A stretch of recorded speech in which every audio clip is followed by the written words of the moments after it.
Olá, bem-vindas e bem-vindos ao Compacto Podcast. Geralmente um resumo de notícias, novidades e acontecimentos sobre sustentabilidade, mas hoje com um episódio um pouco diferente. Eu sou a Graziela Brum, fundadora e consultora da Compacto, uma consultoria de comunicação para empresas e organizações com foco em impacto positivo. E hoje a gente vai ter o nosso primeiro episódio em formato de entrevista. A ideia é começar a ter entrevistas de tempos em tempos, sem abandonar, sem deixar para trás o nosso formato original. E a nossa primeira entrevistada é a Bel Beaclini. A Bel é gerente de sustentabilidade do Grupo Soma, agora oficialmente Asas 2154 Fashion and Lifestyle Women. E, assim como eu, a Bel tem o início da carreira dela na comunicação, marketing, e apesar da gente ter trabalhado alguns anos na mesma empresa, a gente foi se aproximar mesmo e se conhecer melhor em outros contextos fora do Grupo Soma. E uma coisa que me chamou muito a atenção nessa primeira conversa que eu tive com a Bel foi que ela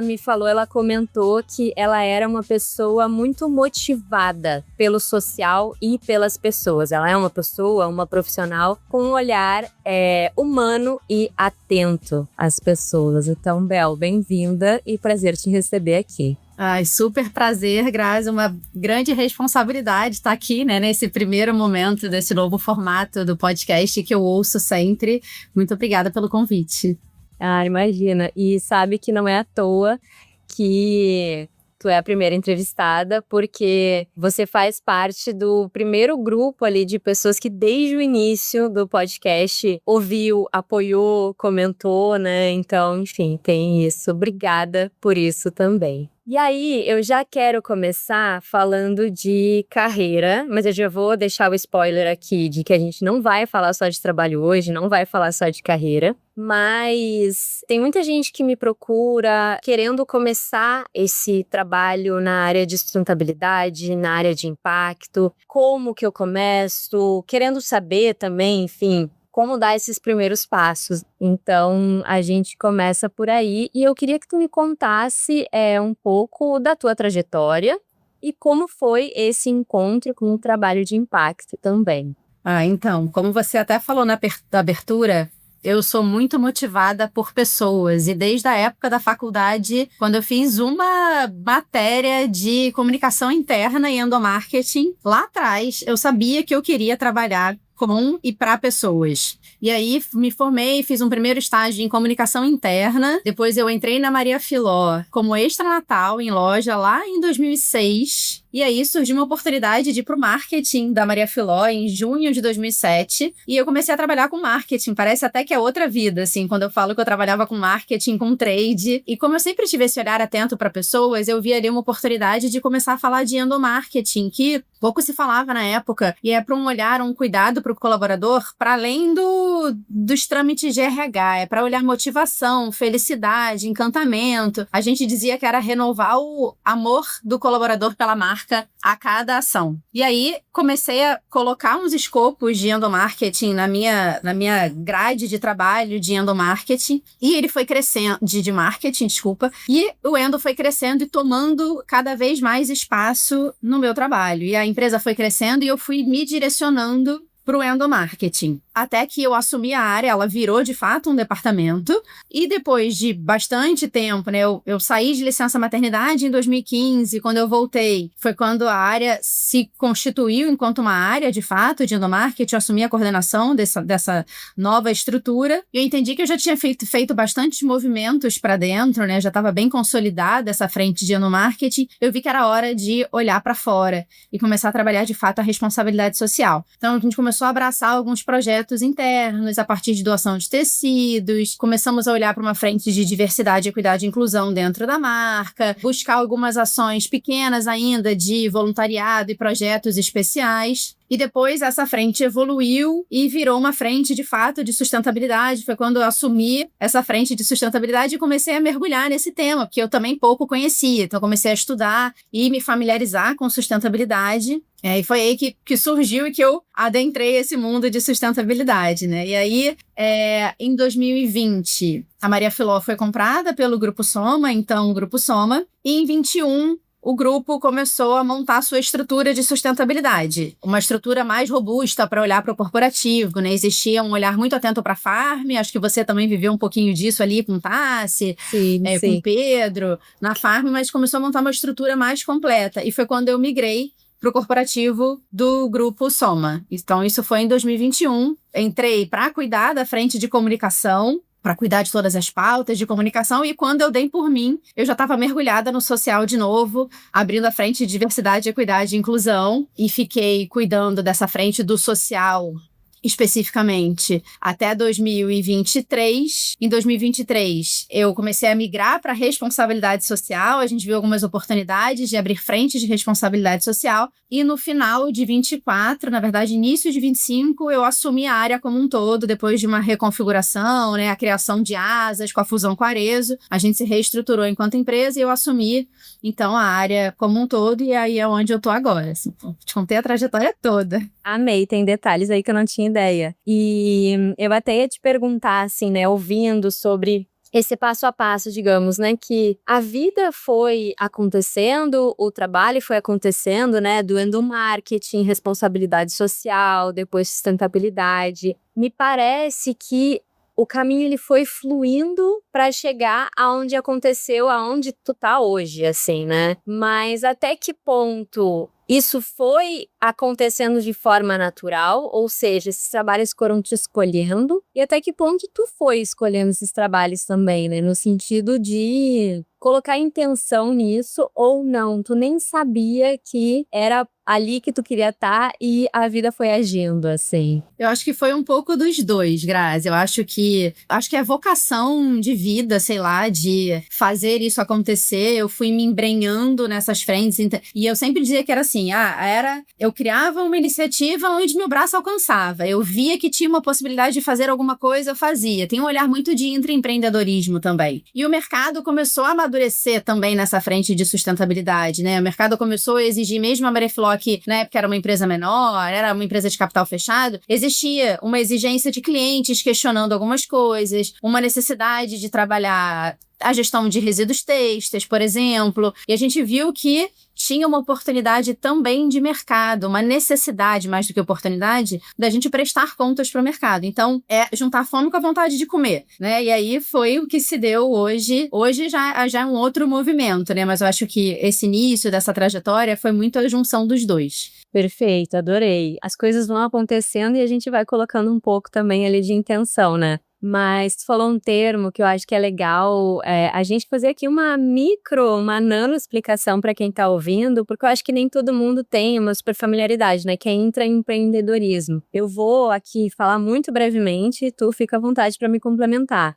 Mas são essas pessoas que dentro de uma empresa, ou seja, colaborando dentro de uma empresa, né? Sendo funcionárias, sendo colaboradoras, elas são agentes de transformação para ir mudando esse cenário do dentro, sem precisar necessariamente ter o seu próprio negócio ou abrir um negócio de impacto. Vai fazendo essas mudanças para tornar esse modelo de negócio, né, com um impacto mais positivo. Acho que é exatamente isso, e você diz, né, que as pessoas procuram muito por onde começar. Eu acho que é não ter medo de propor, né? Você sabe que tem uma coisa que pode fazer a diferença, tem um impacto, você acredita naquilo, proponha, faz, experimenta, tenta, mostra resultado. E assim você vai crescendo e ganhando seu espaço naquilo que você quer construir, que você acredita, né, como um valor seu. Sim, vai construindo esse lugar também, né? Às vezes a gente, sei lá, tá em uma posição, em um cenário que, nossa, eu gosto muito desse lugar, mas não é exatamente o que eu queria. Eu gostaria que tivesse um pouco mais isso, ou um pouco menos aquilo. E a gente pode ser esses agentes internamente também para ir gerando essa transformação, né?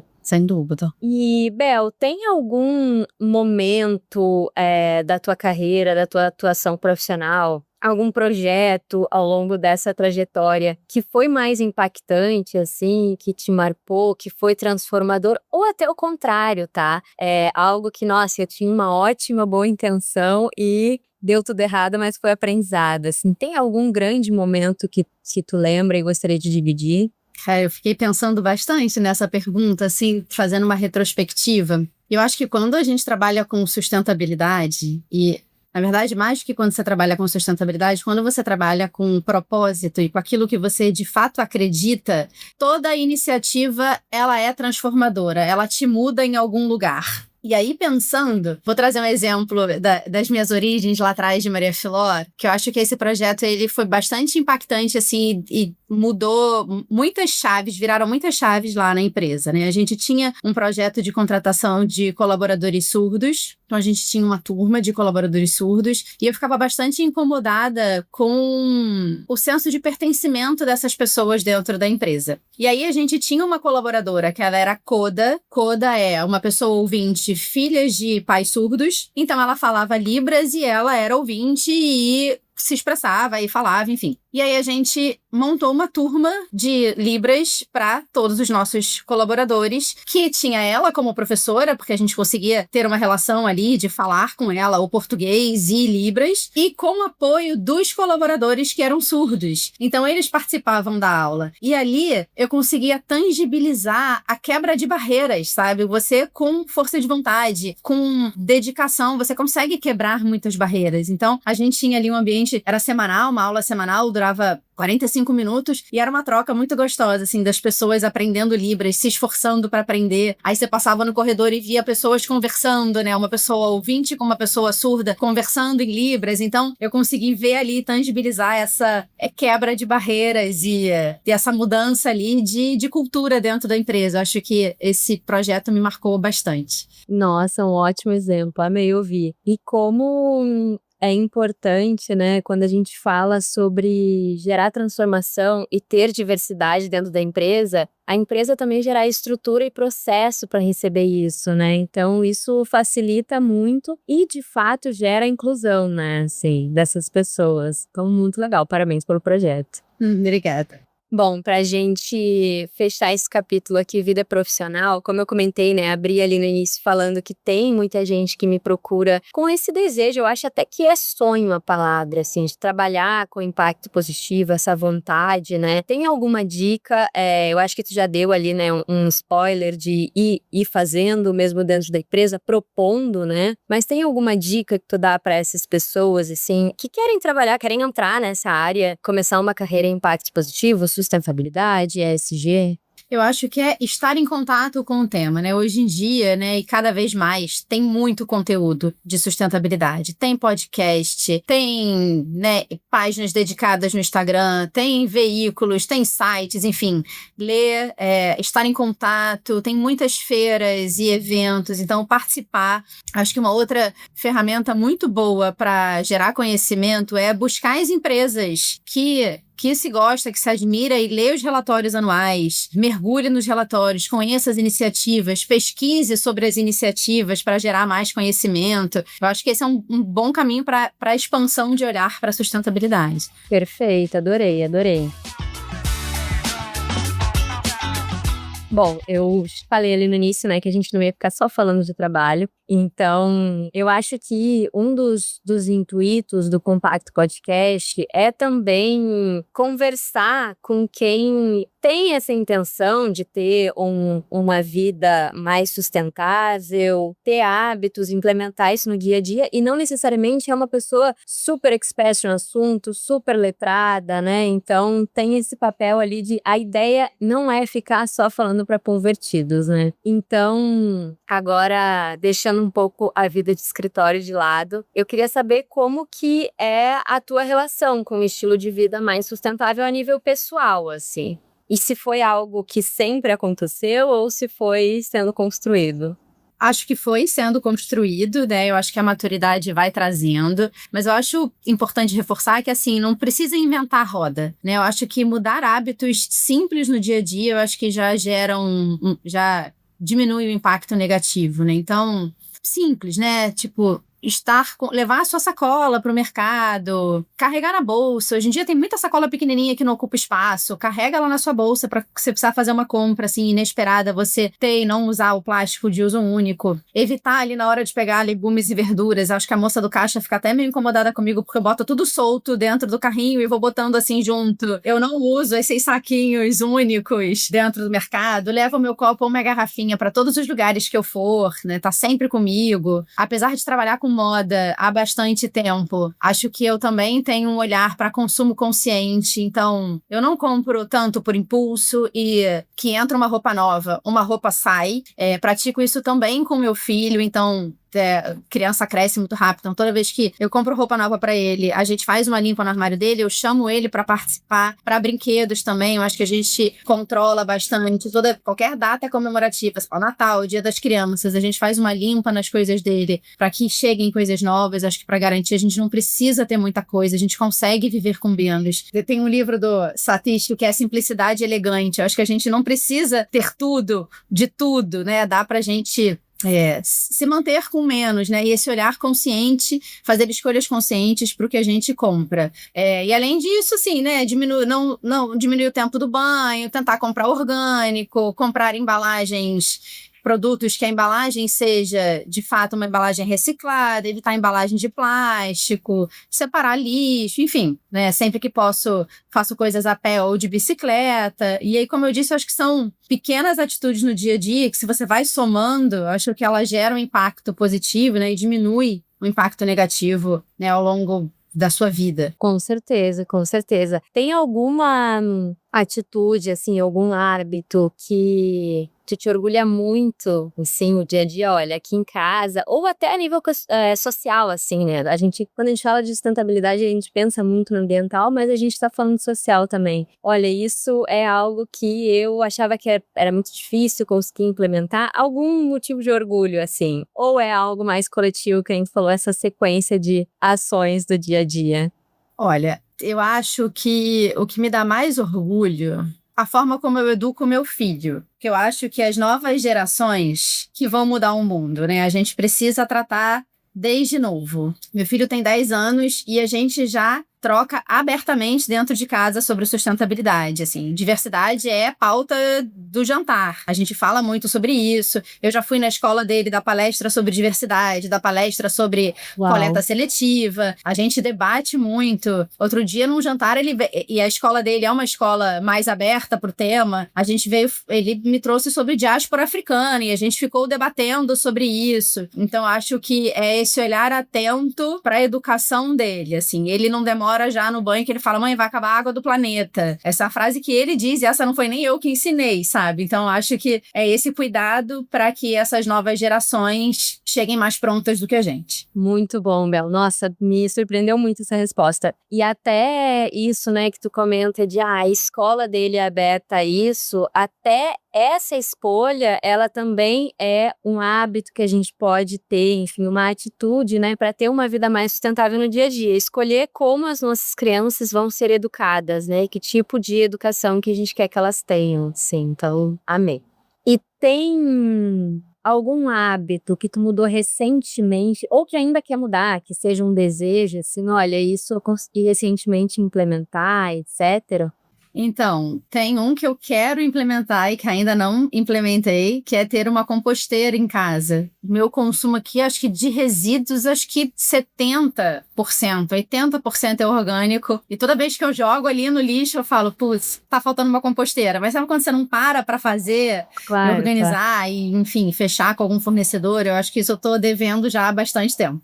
Não é nada simples, né? Essa vida de cidade grande, geralmente apartamentos pequenos, não é algo trivial de implementar, mas amei. Inclusive, vou levar de ideia. Vou colocar aqui na listinha de desejos também. Boa ideia. Bom, talvez já tô pensando aqui, talvez essa resposta já tenha vindo na última pergunta, mas tem algum hábito, assim, que tu não gostaria que fosse um hábito, ou que putz, eu sei que isso aqui não é o melhor, mas eu não consigo abrir mão disso.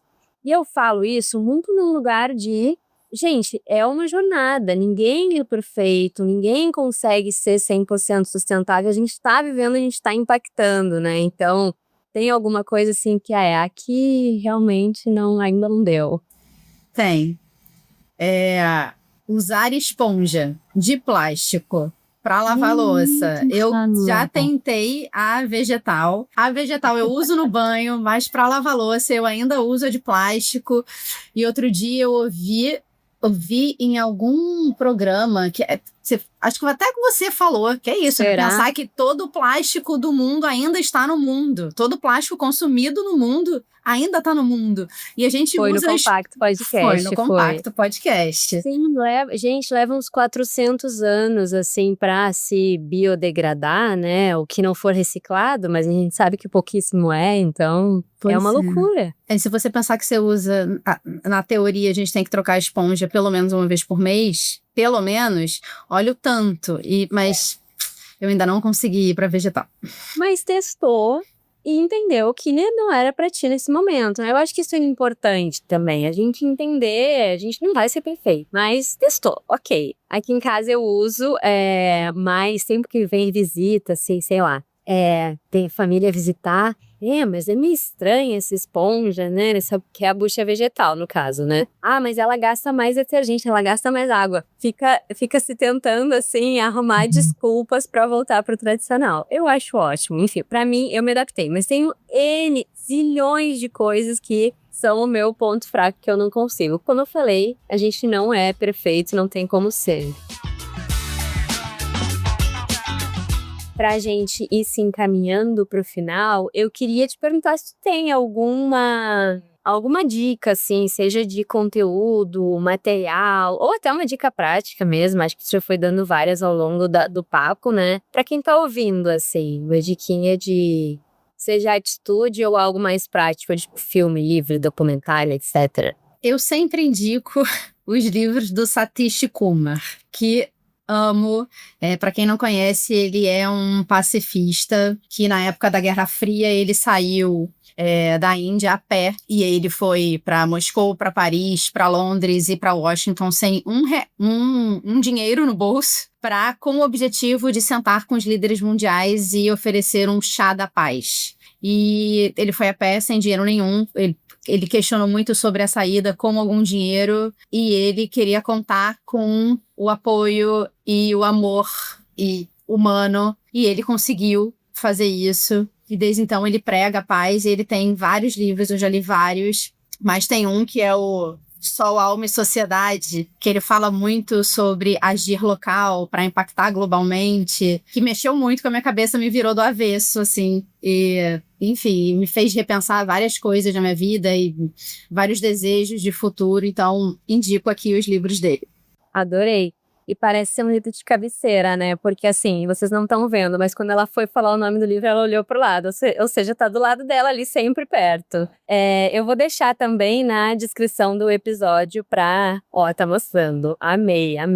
Vou deixar o nome certinho na descrição do episódio. Obrigada pela dica, Bel. E eu queria te agradecer muito pelo papo, pela tua participação. É uma honra, de verdade, assim. É um prazer poder ter trocado e ter conhecido mais da tua jornada também, porque apesar da gente, enfim, se encontrar, trocar, eu acho que com essa profundidade é difícil, né? Então é uma honra poder te ouvir mais e compartilhar dessa trajetória também com quem tá ouvindo. E aí eu queria te perguntar, né, aonde as pessoas te encontram, onde elas podem acompanhar o teu trabalho e, de novo, agradecer a tua participação. Acho que as pessoas podem me encontrar no LinkedIn, né? Meu LinkedIn é Bel Beacline, para saber um pouquinho das iniciativas do Asas. Acho que seguir o Instagram do Asas. A gente conta ali, acho que ele tem um pouquinho de tudo que a gente faz. E é isso. Queria também te agradecer muito. Estou muito honrada de estar aqui, adorei. Fiquei muito feliz com o convite e muito obrigada.